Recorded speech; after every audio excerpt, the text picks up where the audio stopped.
Selam arkadaşlar. Şimdi bugün şu evi biraz derleyeceğiz. Toplayacağız, alt katları, banyoları falan dün bitirmiştim. Bugün de gardıroplarımı boşaltacağım, temizleyeceğim ve yazlıklarımı yerleştireceğim. Biraz böyle minimal bir hayata geçmek istiyorum. Yani az eşya, öz eşya, ne giyeceğimi bulamayacağım şeyleri yaşamak istemiyorum. Bu yüzden bugün güzel bir gün ve yoğun bir gün. Arkadaşlar termosa çay koydum.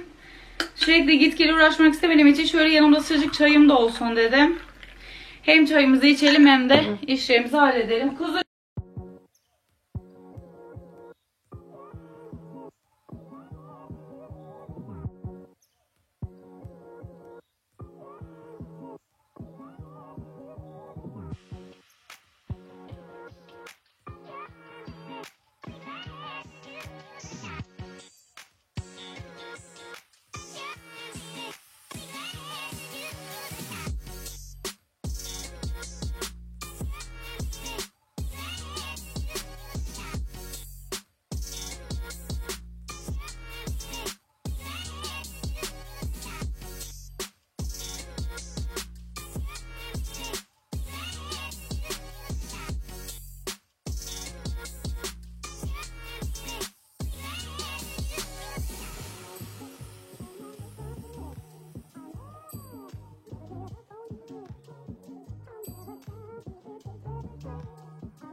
Selam arkadaşlar, merhaba. Şimdi biz pikniğe gidiyoruz. Alp, ben, işte Aden.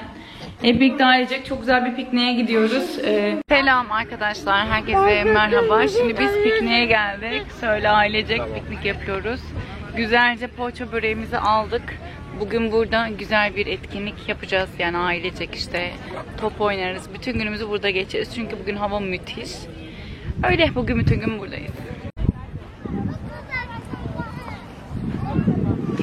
Buraya koyamam maalesef. Burada top gelir.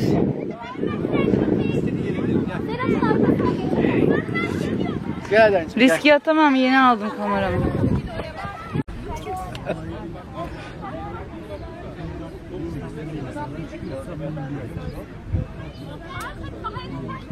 Bak bak bak.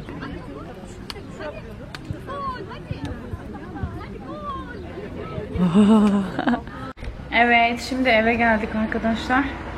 Kendime bir kahve yaptım ve şimdi balkonda oturdum ve taze fasulye ayıklayacağım. Burada biliyorsunuz ki otel yapılıyor hemen yan tarafımıza ve bütün balkonlar o kadar pis ki.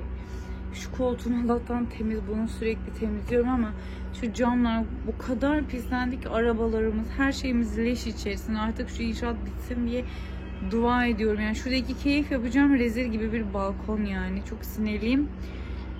Camlar, daha geçen hafta temizledim. Bir haftada böyle bir şey olamaz yani. O kadar kötü ki sinir oldum. Neyse. Şimdi burada oturacağım ve taze fasulye ekleyeceğim. Bir yandan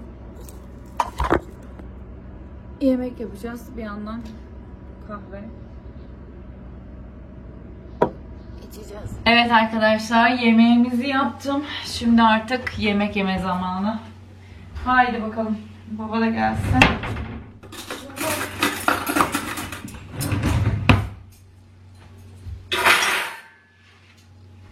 Ben yoğurt koyayım.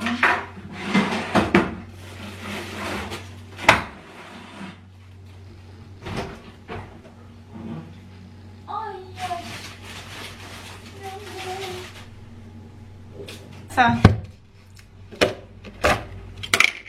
Bence şunu bir yiyelim. Karnım acıktı. Saat kaç oldu? Saat 9 arkadaşlar. Saat 9 yani. Ve artık çok acıktık.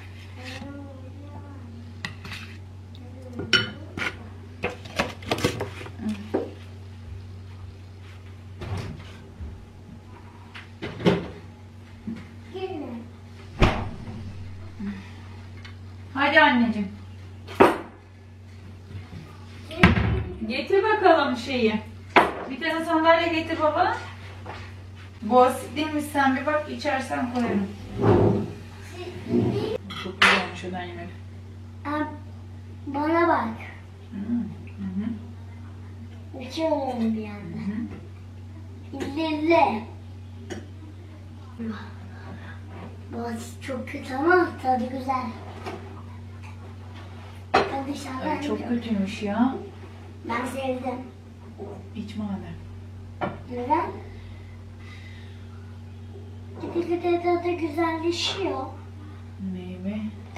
Evet arkadaşlar, biz artık yatıyoruz. Sizleri seviyorum. Diğer videomda görüşmek dileğiyle. Öptüm sizi. Hoşçakalın. Bay bay.